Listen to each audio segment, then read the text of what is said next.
चोर रिम झिम बरसे घट घन घोर गैया भी खींचे अब डोर।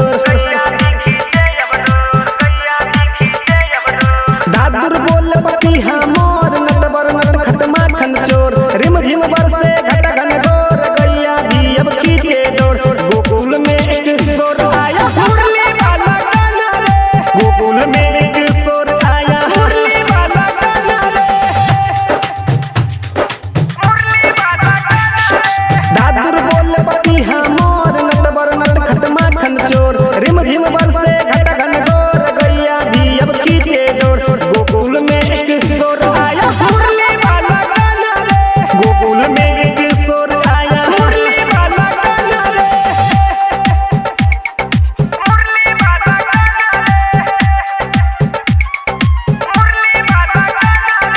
डीजे विकास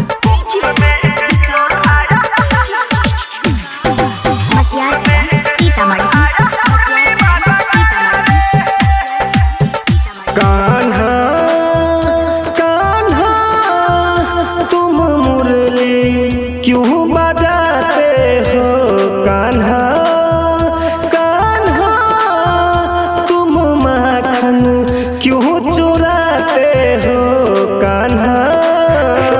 आज होई जन्मदिन कान्हा का, खुशियों में नाचिया गाना का, सब लोग तरसते हैं देखना बस एक झलक दीवाना का। केस है काले होठ हलाल माखन मांगे लेके थाल, केस है काले होठ हलाल माखन मांगे लेके थाल। गोकुल में एक सोर आया मुरली वाला गाना रे, गोकुल में एक सोर आया मुरली वाला गाना रे।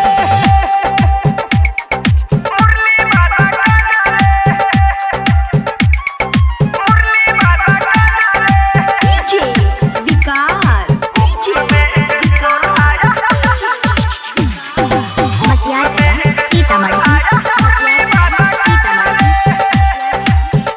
कान्हा कान्हा तुम अपन घट पे क्यों जाते हो, कान्हा कान्हा तुम गैया क्यों चराते हो, कान्हा।